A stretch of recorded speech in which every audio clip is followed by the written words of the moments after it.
Support for Consider This is provided by There's a new place for senior care with daily laundry service. A place with a day spa. A place where seniors get the care they need in the comfort of home. Home Instead Senior Care.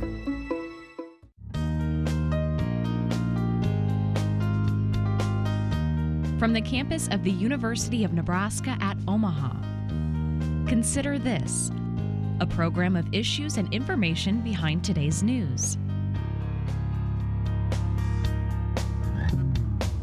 So I crawled up on the back of that tractor, and I sat on the back right fender, as I had done thousands of times before. Dad put it in gear. He pulled out to the end of the driveway. He threw it into fourth gear and gravel road. All of a sudden, we got a quarter of a mile away from the house, and the back axle on the tractor broke. The back right wheel flew off the tractor, and I was thrown under the tractor where my arm and shoulder were torn off.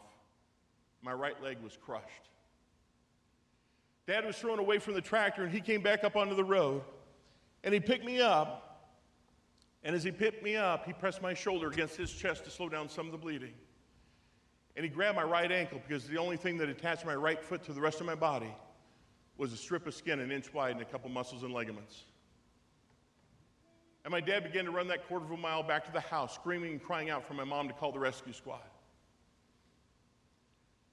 As I looked up at my dad, I saw a very scared look in his eye.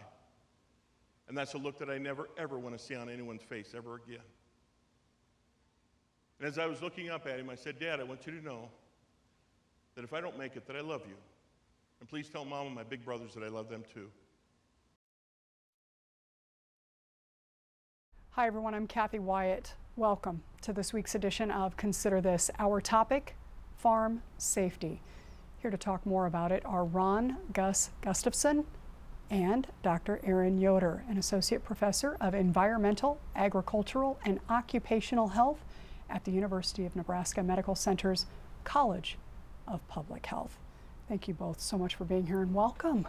Well, thank you for having us. You bet. Gus, I want to start with you. How long ago was that accident? You know, we just celebrated 43 years on September 9th. It happened September 9th, 1975. So how do you celebrate something? You know, I've always taken the high road. It's not something I lost, it's something I gained, because I gained an opportunity to share my life story with so many people across the country. Wow. And so we celebrate it. It's an odd day emotionally, because the older I get, the more I think about my mom and dad and the experience that they had in seeing me on that floor, on that road, and you can't unsee things like that as a parent. You referenced your parents there at the end of the video, as well as your older brothers. Tell us a little bit about them. My dad was a large man. He was 6'6", 285 pounds, and probably the biggest teddy bear ever born. Played semi-pro basketball, scored 65 points in a game. Just a strongest man I've ever known in my life. And he was a great mentor, a great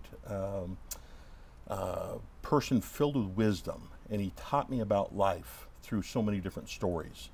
And my mom and dad were not gentle with me, nor were my brothers. They were very demanding, and they weren't my best friends. They were my parents. And they disciplined me, they encouraged me, they pushed me, and they didn't allow me to make any excuses for myself. Interesting. Life on the farm. Yeah. How do you sum that up for people? It was the best place in the world for me to be raised. Small town America, northeast Nebraska, 3 miles outside. I had to ride my bike to town to go swimming or to play baseball. And it was just a great venue for me to grow up. Hard work, and you worked, but you might not get paid for 6 or 8 months until you sell the hogs or the cattle. So it showed me a lot of discipline and working up front and then waiting for the payback on the back end. Okay, Dr. Yoder, pretty typical what he's describing there in terms of a Nebraska farm family and life on the farm? I believe that. I grew up in a similar farming situation or on a farm, and it's pretty typical for farming families to be exactly what Gus described. And that's in Nebraska and beyond. We see that. I grew up in Pennsylvania and saw the same thing there. So we have similar stories from all over the country and all over the world even of typical family farms like that. Yeah, and that farming accidents, of course, anybody is obviously a potential for running into something like that. Start by walking us through big picture, Dr. Yoder, some of the more hazardous things that we find or situations that we find on the farm. Sure. So especially in the Midwest or the Nebraska region here, tractors have always been a predominant source of injuries that we see, whether it's tractor rollovers or runovers, sometimes with younger children or with people helping on the ground. So machinery and tractors, a lot of the fatalities. Grain storages now, we're seeing lots of entrapments there. So lots of different hazards, and then smaller hazards. The animals oftentimes aren't the fatal injuries, but we got a lot of kicks and runovers and crushing injuries when it comes to handling animals. Wow, and you mentioned rollovers. That obviously is a big source of accidents. We have a graphic that we want to put up for our viewers, and please, Dr. Yoder, if you would, just walk us through that. Sure. So agriculture is one of the most hazardous occupations when we start counting fatalities and injuries in it. We can see here 26 and a little over a half out of every 100,000 workers in agriculture die on the farm each year. The tractor, again, being the leading cause of that. 80% of deaths by rollovers happen to experienced farmers, so it's not just the new person learning to ride them. Or sometimes we blame the older people that maybe have slower reaction time, but it's lots of experienced people. 1 in 7 farmers oftentimes in tractor overturns have a permanently disabling injury. And then 7 out of 10 family farms and smaller farms oftentimes have to sell the farm either for medical expenses or for emotional reasons and lots of different reasons within 5 years after a serious injury like that. Wow. Now enter ROPS. First of all, tell us what that stands for and when they came into play. Sure. So ROPS are rollover protection systems that are installed on tractors. Due to pressure from safety specialists like myself, manufacturers started to voluntarily put those on in the mid-'80s. And then once they started being put on, there were some regulations that required them in different operations. So the ROPS itself we call an engineering control. It's something we can build onto the tractor that will protect the operator in the case of a bad event. Some engineering controls prevent the bad events from happening. This is one that prevents injury if a rollover does occur. Okay, and who is required to have a ROP? Right. So larger operations that hire more than 10 employees are required to have ROPS on all their equipment, but if it's a family farm with less than 10 employees, oftentimes they're not required to have those installed. Okay, now we do have some video that we want to show, starting off with some tractors. So if you'd walk us through that video, it'll give us a better idea, I think, of pulling all this together. So this is an illustration of a tractor without ROPS. So it rolls completely over. It's going to be crushing the operator if they don't get thrown away, which oftentimes they don't. We see it in mowing and haying operations, oftentimes on hills and in ditches. This is an example of a newer tractor that does have a ROPS on it or was retrofitted with a ROPS that's going to protect that operator, and it really limits the tractor from rolling the whole way over if it does turn. We could see this as a foldable ROPS, which many of the newer ROPS on tractors are. So it gives us the opportunity to fold them down if we're going into a barn or into an area that has low branches on trees, and we're allowed to do that. But as soon as we get back out to a place that has openings and open spaces, we're supposed to put those back up. So now we're starting to see some similar injuries to what we saw before ROPS on tractors, that people fold the ROPS down or remove the ROPS on, and leads to that unprotected situation. Wow. There is a rebate program that I know you're wanting to tell us about. Let's start with that. Sure. So I've been part of the development of a rebate program, and it's been ongoing for several years. It started in New York State through an organization that funds our Ag Safety Center as well as some others called NIOSH, the National Institute of Occupational Safety and Health. They're a partner with OSHA. They do the research and develop programs like this retrofit program. So what we've been doing is focusing on those older tractors that don't have ROPS. We know there's roughly at least 2 million of those in the U.S. that are still unprotected. The program takes private funding, or we acquire private funding through fundraising programs, and use that to supplement the cost of ROPS, because we know the two biggest motivators to get somebody to do it, or barriers if you want to look at it that way, is the cost of them and the time it takes to do it. So this rebate program provides a 70% rebate of the cost, which is normally $1,000 to $2,000, and it gives you an 800 number you can call to find one for your tractor, which sometimes can be an issue. So trying to pull all that together, overcome the major barriers, and incentivize it so that we get people to protect their tractors, and in turn protect everybody that operates that tractor. It's normally more than one person, so we're protecting multiple lives when we put those on.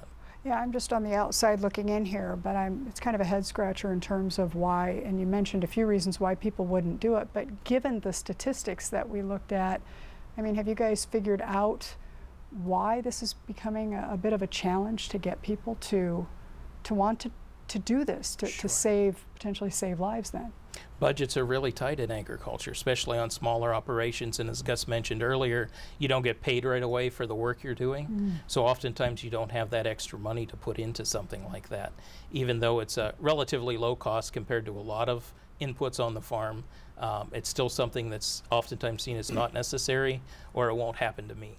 Yeah. Is there a plan B for something like this? I know that might be a silly question, but you know, it's almost like you go from having this to not having it, right? Is there anything in between that farmers are using, or? There's really not much. They say, well, I only use the tractor without ROPS in non-hazardous tasks, or when I don't think I'm going to roll over. So, and we can suggest if you're doing a task where there's a high risk of rollover to use the tractor you have that does have ROPS on it, because sometimes people have multiple tractors, but that's to predict when it's going to roll over isn't really easy. Yeah.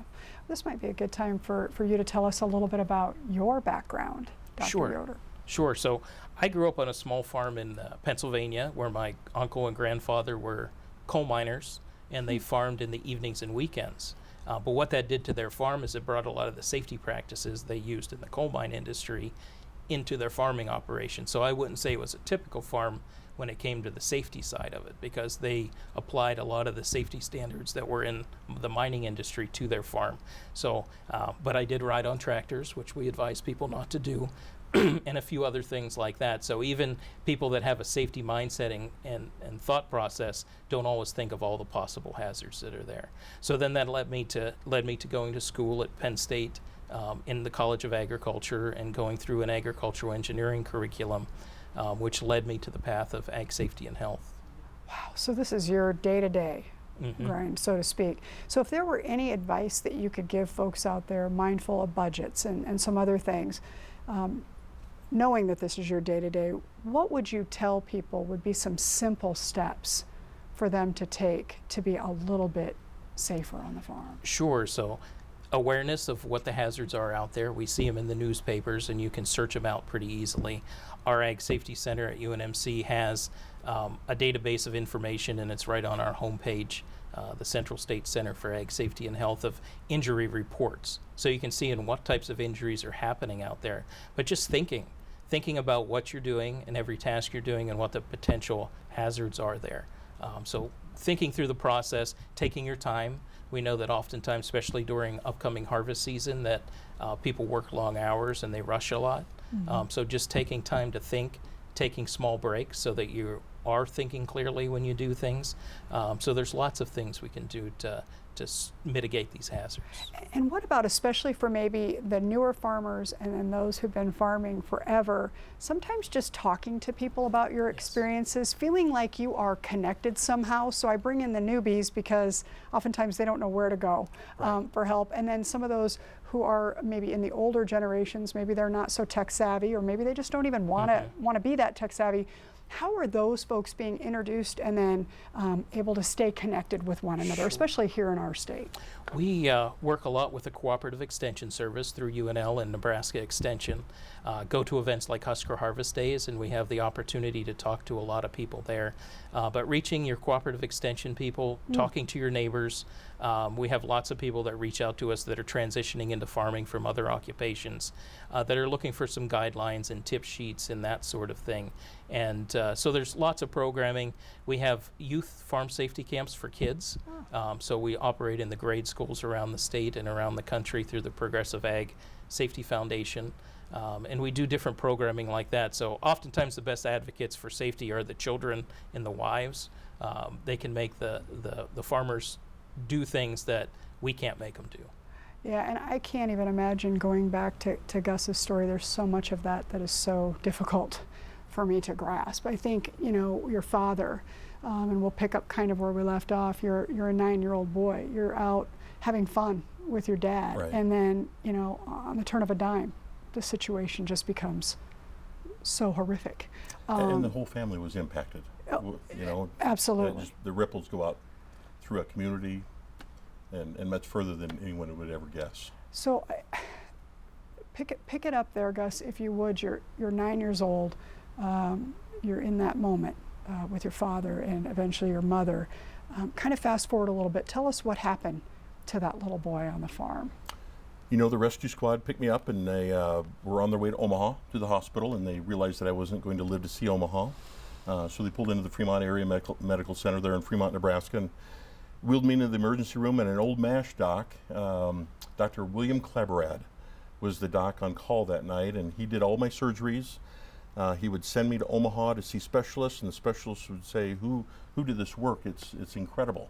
And so Dr. Kleberad did all that work, and he was my go-to guy. And I knew his nurses, I knew his office staff, I knew he and his wife and his kids, and it's just it's a family, you know, and it's just two families coming together to help each other out, and it's just amazing. So I had a long stay in the hospital, and spent the next 2 years hopping around on my left leg because they couldn't put a cast on the leg because of all the damage. And halfway through my 6th grade year, I was able to have a cast on, walked around. Eventually got to a brace from my hip down to my ankle. My freshman year in high school was the first year of basketball where I didn't have a brace on my leg. And so I started on the varsity basketball team my sophomore year, honorable mention All-State my senior year, went out to Kearney State and played a couple years of college basketball, and had 3 knee operations in my first 2 years. So, you know, and it's all about turning setbacks into comebacks. And it's just amazing how I've been blessed to have experienced so many setbacks, and more importantly, to have a mom and dad that taught me how to deal with life when the garbage truck dumps on us. You know, we can either sit in it, act like it, smell like it, or we can process it, turn out fertilizer, make everything around us turn green, grow, and prosper. And I just desire to process all the garbage that's dumped on me. Yeah, you strike me as that guy that the minute you tell you that you can't do something, you're doing it. You mentioned basketball. I'm sure we have viewers right now still trying to process this whole, you know, this whole idea of you being on a court with one arm. Were you right-handed, left-handed? I was right-handed. Had to Okay. develop the left hand, obviously, and you know, all my brothers played college athletics, so either basketball, baseball, or football, and so sports was always big in our family, and it just wasn't a choice not to play. I loved the game of baseball and basketball, so I played them all the way through high school, and was probably a better baseball player than I was basketball player, but basketball was my passion, so I chased my passion. I'm regretting now, there's a video, and you have several out there for our viewers who are wanting to learn more, just Google him. But you had a kind of a demo where you have the ball glove, and you're talking about people asking you, how do you throw? How do you catch, and then how do you throw? And I'm glued to the screen. And you really did have that down to quite the science. Very, very impressive, and certainly setting a stage and paving the way for what you eventually wind up doing, which is inspiring and motivating so many people. But before we get into that, I want to talk a little bit about your family now. We have a picture. We're going to put that up, and this is your real family. Yes. We talked about that before that. Been married way over my head. So tell us about your family, Gus. My wife was beautiful, beautiful young lady, inside and outside. Married her when we were just got out of college. And she's blessed me with 3 fantastic kids. Our kids are now 26, 24, and 22. So both my boys are married to beautiful young ladies, and my little girl's a junior in college. So she's studying elementary ed and ESL, and love my family. You know, it's just, it's interesting because I was out in Kearney. I spoke at some schools around the Kearney area last week, and I went to my daughter's new apartment. And when I walked in the front door, into the hallway, her doorway had a little sign that said "Never give up" right next to it. And the 2 rules of turning setbacks into comebacks are never give up and have the courage to face the next challenge. And it's interesting to have my daughter at 22 have that sign up outside of her front door in our apartment. So it's things like that that really encourage me that all the work and effort I've been putting in over the last 20 years is really paying off. You've made quite an impression, but at the same turn, aren't you just really dad to You your know, kids? I am the most simple guy you could ever meet. I'm just like my dad. I don't want a lot. I don't care for a lot. I don't dress cool. I don't act cool. I'm just me. And that's what I train the kids. Just be you. You don't have to impress anyone. Just be you and laugh. Well, and I only mention that because you probably go out into public. You do quite a bit of speaking, and we'll talk about your professional life here. But they're probably just out there going, this is just dad, people. I mean, really. But obviously you have left quite an impression on your kids, which is fantastic. Tell us how you spend your days professionally then, Gus. You know, I've been on the road as a motivational speaker for 24 years and just been traveling all over the country, a little bit in Canada, Mexico, and I've just been blessed to be able to talk to so many people, 1.5, 1.6 million people over the years. And just my favorite part, though, is not from the platform. It's in the back of the room when I'm done speaking. There's always 2 or 3 people in tears, and they share their stories with me, and that's why I do what I do. Yeah. It's those relationships that I get to build and encourage.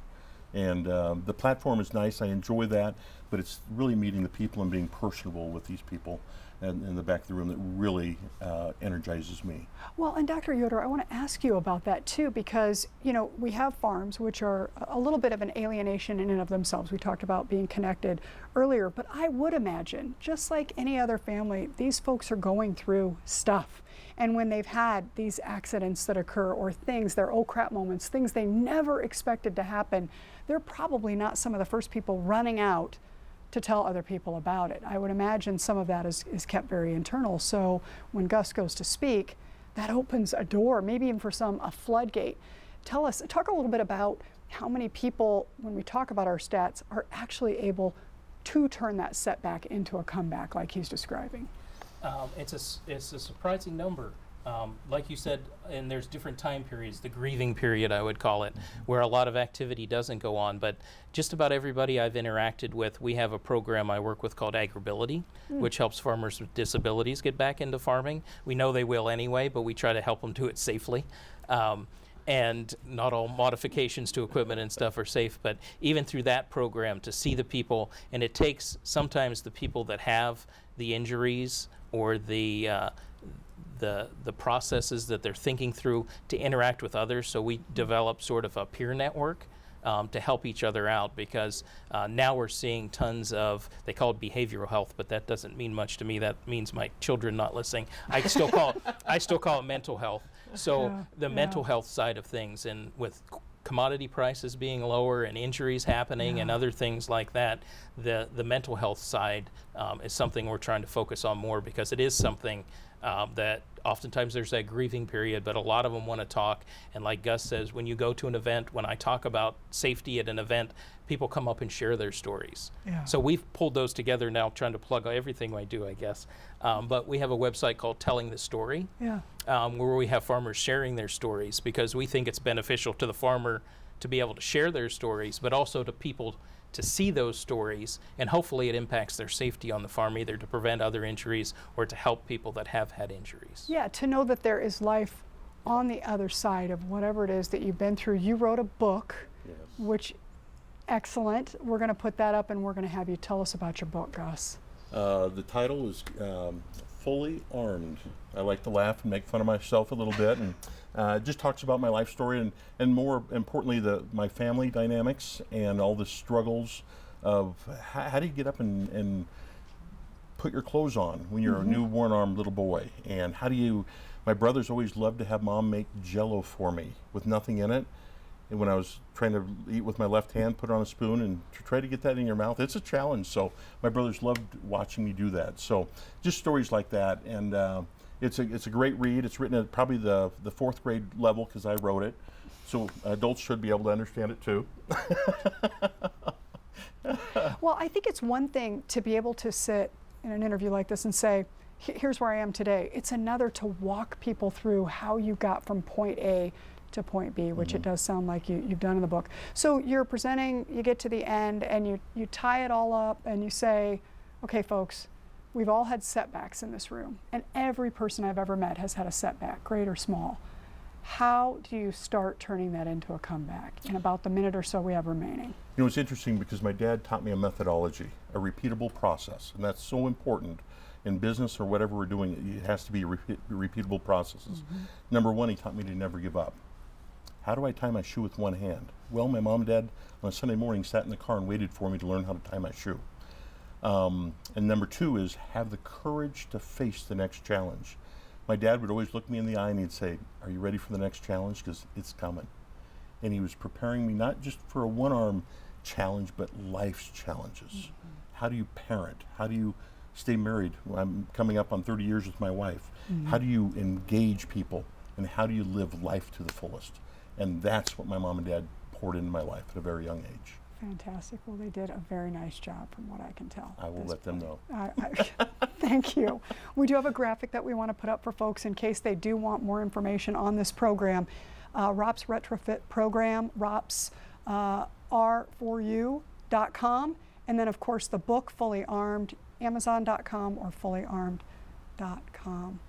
Gus, Dr. Yoder, thank you so much for being here, for sharing your time, your talent, your stories. Best wishes to both of you moving forward. And thank you for doing what you do. Oh, thank you Appreciate very it. much. Thank you. And the students make this all possible. They're working so hard behind the scenes. Want to thank them too. And of course, all our viewers for watching.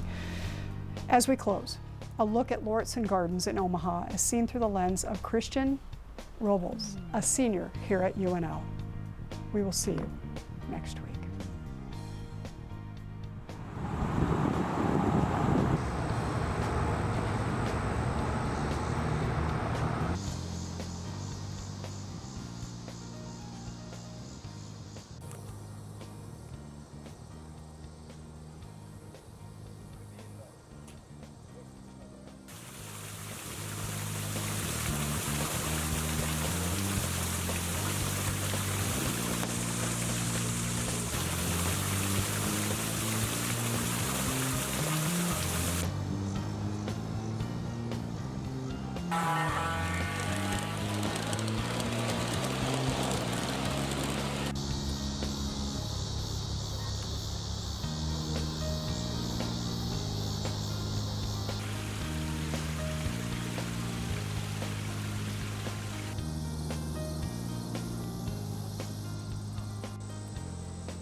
Consider This is an issues and information program produced by UNO Television.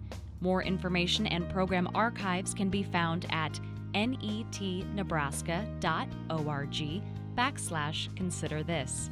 If you'd like to share your comments about this program, call UNO Television at 402-554-2516 during regular business hours, or send an email to cwyatt@unomaha.edu.